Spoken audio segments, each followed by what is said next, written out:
Hey everybody, welcome to Not Your Normal Mid-Year Market Update. I'm your host, Tim Whitney, CEO of TradeWinds. Thanks for joining me today. We're gonna have a lot of fun and interesting topics to cover. So let's just jump right in. I think the big things that we're gonna want to talk about here we are in it's end of August 2024. The election's coming right their way. Data ownership, privacy versus ownership. We'll dig into what happened with CrowdStrike when the whole world kind of effectively shut down. Bloating is our little play on inflation. Where are we today? What does this mean? Jay Powell just made some really good notes last week that we want to talk about. The tech sector, that has been the driving factor for the last decade, actually a lot longer than that, but certainly we've seen it rise in the decade and it'll be here in the decades to come. And then lastly, we want to just wrap it up with a money mindset quiz. We really want to start bringing it personal back to you, right? What's important and how can I make that effective change? You know, the big thing is that Miller Hoffman did a really good presentation a little while ago about which president gets in, be it a Democrat or Republican, what has been the effective change in the market. We wanted to show this just as a trend. That the whole trend I want you to focus on is things are choppy no matter what. There's volatility. But if you want to look at some really good metrics, I would suggest going back to see that because he really did show in a really beautiful fashion the switch between the two parties and then what would the actual returns on the S&P or Dow Jones be at that point. I think what we really want to get across is that the most effective thing we can do is go out and vote. That's our big civic duty that we have, and to make sure that this man right here who just spoke last week, he's a really big power player. So he just had his conference in Jackson Hole. He said we have time to adjust policy. Now, those are nice cryptic words, but what he's actually saying is that he feels confident now that the United States economy can take a reduction in interest rates. Right now, interest rates are at 5.5%. Those are 23-year highs. But this man has a lot of power. And that's why we have separation of power. That's why we have our three branches of government. And that's why we also have the Federal Reserve Bank that controls monetary policy. I really like the fact that he feels comfortable that inflation can now be battled, or at least it's in a place where we can reduce rates. That means that unemployment or employment is strong, and that if we can take a little bit of edge, we can take the vice grip off of the United States economy by lowering or reducing interest rates. That's a really good sign for us. That being said, we do have one of the most interesting elections here with Joe Biden dropping out of the race and Kamala Harris taking in, going up against Trump. Go out and vote. That is your absolute duty. I'm going to move over to this clear slide and pointing at you. Make sure to go out and vote. That is one of the great things we have as American citizens, to go out and choose our elected leaders. Do that in the gubernatorial races. North Carolina has one as well. Go out and make those decisions. That's important. Big thing here, data ownership. This is something near and dear to my heart. I mean, we are in a wonderful time. Think of the 1848 California gold rush or the 1889 Oklahoma land rush. This rush of human beings going out for a new commodity, land or gold in those cases. But now we're talking our very own data. We don't have to drive out to the mountains or go rush to a piece of property and put a stake down. We're talking we need to start taking data ownership because we're producing it every single day. It's something TradeWinds is taking very seriously. It's something we're very passionate about, and I, as a leader for TradeWinds, want for my advisors and for my clients and for the staff that they know that their data is not just protected, but we're actually taking a lot more control and not just giving it away. Just a quick fact, 95% of Americans are on the internet, and more Americans are in charge of these things, or these things are in charge of their lives than we really know. There's a 97% penetration rate of smartphones in the United States. You can see that it kind of tops off there, but I think that just means is they don't have the numbers, that they can't anticipate a 100% participation rate or penetration rate. What it does mean is that these little boxes that are connected across the planet control everything. They're taking our biometric data. They are seeing our shopping data. They're doing everything for us, whether we know it or not. And I'm going to back up a little bit the slide because this, I think, is what kind of drove us to bring this up as a topic. July 19th, 2024, CrowdStrike, the American cybersecurity company, tried to update one of its software packages. And instead of having a typical update where we just load it and restart our computer, it had a blue screen of death. I don't know if you experienced that. I know we had somebody inside of our group that had the blue screen of death, the dreaded blue screen. But 8.5 million networks and users went down on that day. And that showed us how vulnerable that we could be, how quickly that life could shut down if we're relying on our computers and our smartphones every day. That if something like CrowdStrike has a package that was defective, that's all it was. It was defective, that it could shut down everything. Oh my goodness, how reliant are we on this? It was the single biggest IT outage in US history. It's a pretty massive thing. And I would even say global. It was the largest IT in history. So I would assume globally, because CrowdStrike and Microsoft are a big part across this planet. I'm not worried about it. It was shocking, but we all got a chance to manually start our systems up and get back in. What it did for me personally was realize how reliant I was on my privacy and that I was giving that reliance to a third party like CrowdStrike. So I wanted to quickly transition from reliance on data privacy to data ownership. I wanted to start making sure that, wait a second, we need to start focusing our energy and resources on our clients, on the financial advisors that work for us, for the employees, even for my family, that if we're producing all of this data and we're sending it through these smartphones, we can't just give this away for free, or certainly just not give it away without any kind of ownership or legal part behind it. So TradeWinds is going to be spending a lot of time and energy and resources through 2024 and next year to battle this. We want to understand how data gets produced, who are we giving it to, if there is a problem, who are we reliant on? And I suggest you as a consumer should start to do the same. We have a lot of good companies that are out there, but I know as a business owner, I want to make sure that the data that I'm responsible for clients and employees, that I'm taking some protection measures for it. Stay tuned as we build through that. I would say that becoming a true fintech firm, a financial tech firm, is important. So you hear the word fintech, what does it mean? It's just the smashing together of financial and technological, and fintech gets that merger. A lot of companies profess to be in fintech, but we have a lot of just rooms with switches where we have the internet come into our various computers, but that's not enough. We need to start understanding, what do our server systems look like? What does our cybersecurity policy look like? What kind of tech stack are we getting? Do those things work together or against each other? If CrowdStrike happens again, do we have a fail-safe or a backup? Who do we call if there is a data breach? And so I want to make sure TradeWinds as an institution is both a true financial tech company and a registered investment advisory firm that's responsible to their clients, to act in that fiduciary capacity for clients. So it's a heavy lift, but I really think it's worthwhile and important to do just that, to be both systems. You can see Apple on the left. That's the big battle. It's the data providers and what they're doing. Google, Microsoft, Apple, Amazon, NVIDIA has taken the rankings with their AI generative processing. And now we have the Central Bank of Brazil coming on the other side, wanting to talk about ownership of that data. There's some beautiful articles out there in TechCrunch magazine and things like that that talk about policy and protection and ownership of that data versus corporate ownership and corporate usage of that data that we are producing. That is a good mega cycle. That's why we wanted to put that in there. It is a mega cycle.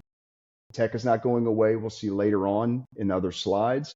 It is also going to be the reason why we are pulling into the next stratosphere of either the US economy and the global economy. It is going to be technology, but we can't just blanket it under tech anymore. There's a lot of subsectors underneath there where you have to start peeling the layers on. Personal data privacy and ownership is one of those. This is a really interesting one. I thought it was a good slide. Um, Inflation or bloating is really what we wanted to put it on. There's a really simple fact that we have to just understand, and that goes for the boomers on the left side of this slide to the young generations, looking to rent a house and an unfair housing prices based upon what kind of income they've been receiving. Inflation was a problem in the past. We knew it was a problem and we ignored that problem. We kicked it down the road.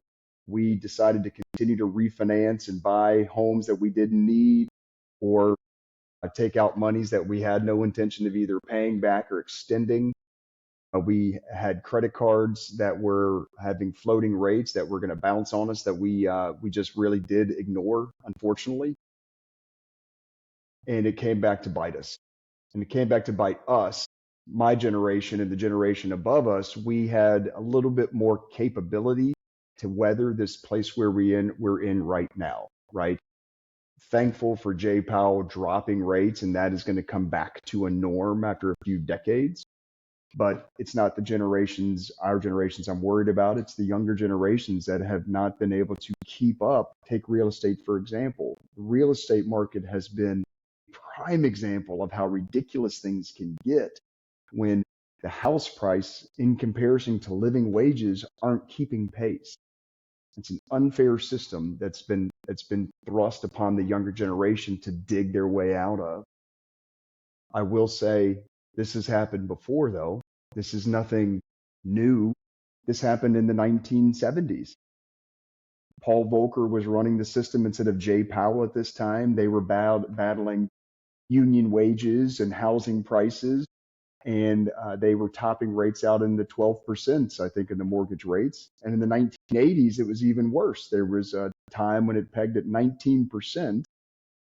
And I think a lot of boomers could remember those times. I wasn't really there to experience that. I was just a young man in school, so I didn't have to recognize what a mortgage was or even what inflation or bloating potentially could be. The thought is that this has happened before. It is unfair. It was unfair for the boomers when you all were getting choked off on that car loan that you had or that mortgage rate that you had on your house. And it's unfair now for the generation that's going through it. What does spur out of that is human innovation. Because of the 1970s and 80s, and again, the massive boomer population, you were a driving force in innovation and creativity, especially in the financial markets. New devices get created, the advent of the internet, the inventions of mutual fund systems, funding systems. We're hoping that the younger generation will do exactly that and precisely get us out of there. I am always a big backer in technology. And I think humans will have that same creativity to get us out of this space, meaning you Gen Zers will be pulling us, or the millennials will be pulling us to the next level. You're just going to have a little bit of help. You're going to have some artificial help. You're going to start to develop with artificial intelligence and big corporations and your social networks. And you're going to be able to pull us out with creativity and new companies, new businesses, new vocations that have yet to be created are going to come out of your system, out of your social circle. That's what's going to be the big driving factor for us. I think a good thing is, maybe not a good thing, but bloating needs to happen. Inflation needs to happen. We need to overpay for groceries so we can understand, hey, things are a little ridiculous and it needs to be changed. It's a cycle. It's a pendulum that swings. I've always been very confident that the pendulum is going to continue to swing. The rope that is holding the pendulum will never snap, right? The United States isn't going to go out of business. And then if it does, we're probably going to be long gone by then. So I really feel confident and comfortable that these are just market waves that undulate over time, and generations feel them, and they help define generations. It really does go into the kind of the next play here. The next slide really is technology. Well, actually, we'll skip back to that. Tech is here to stay. We'll go back to that because that goes back to really how you can control this part. Tech is here to stay. Look in the 1900s. This is the big function and focus. Railroad systems. I mean, that was the dominant preceding sector, and then all the other industries around it. And of course, all that was just in an employment and where money was heading and what controlled a society, an industrialized, interconnected country. It's the same system. That system is just not made out of steel and wood and across the land. It is up in the cloud. That is our railroad system. We are interconnected, and technology is that booming part. I think what we are going to start seeing is technology needs to be whittled down more and more. We need to stop thinking things as just tech. We've got to start bringing these things into more of a subsector.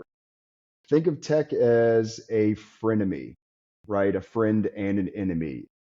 Drives your kids to play what's the video game over and over, Fortnite constantly, and you're screaming at them to get off, or they're going through TikTok, or they're writing their papers through Chat GPT. That's where it can really start to dive into, are these kids learning anything? But on the other side, it is an absolute friend. It is teaching them to be resourceful. It is interconnecting them at massive levels. It is going to reinvent how we get paid and how we produce our data, and that data becomes something that we can start to monetize. Maybe now that generation has found a new sector altogether. It's a frenemy. The tech sector, including IT and communications, the aggregate revenue in this sector is eclipsing all else. The corporate profits, the corporate profit margins are leading all sectors. It has been the driving function of the S&P 500 to be where it is. It was the reason we've had a failure in 2022, and it was a big reason of the collapse, but it was also the reason for the recovery. We have to understand that as we start to peel down a little bit more of these layers, we have to get into frontier technologies. TradeWinds and myself, very, very much on the forefront of these frontier technologies. And I'm going to say it, cryptocurrency, blockchain technology, digital assets, even NFTs, even the fad of NFTs and the crash of NFTs.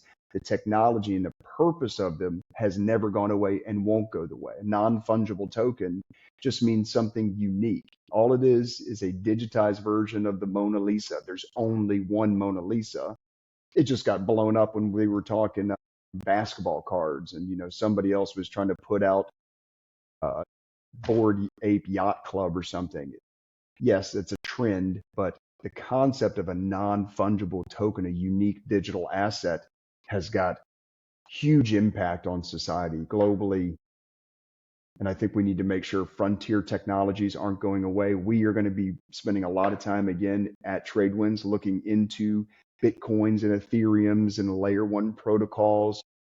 Blockchain technology is massively important and useful for instant payments across borders from the United States overseas. Banking, the JP Morgans of the world are already using these. Fidelities of the worlds are using these. I mean, they've already embraced it. So this technology, they're not going to invest these billions of dollars and then let it snuff out. It's an infrastructure. And then we just need to make sure we as commercial users of it, once we start using it commercially, it will and does explode. Amazon in the beginning, remember, just sold books, and then it became something else. It became a utility for us. It had some value and utility with Prime and delivery of services. That's all Bitcoin needs to do. Bitcoin just needs to have some useful utility, and whether Visa gives it to us or not, or our smartphone starts using Bitcoin without our knowledge, we're going to start pumping out Bitcoin as a utility. That's a frontier tech market and a tech sector. We are not going to shy away from it, and I don't think you should either. I really enjoy it. I'm going to back up here after I show you this. This is our money mindset quiz. The good news is that even with all of these things happening, You have all of the controlling parts. So I want you to take a snapshot with your phone on this QR code to go find out what your money mindset quiz is. The great news is you have all the tools to adapt to this part, the pendulum swinging either way, the beautiful moment in the middle when we have kind of this peace and harmony in the markets and our lives and political strife.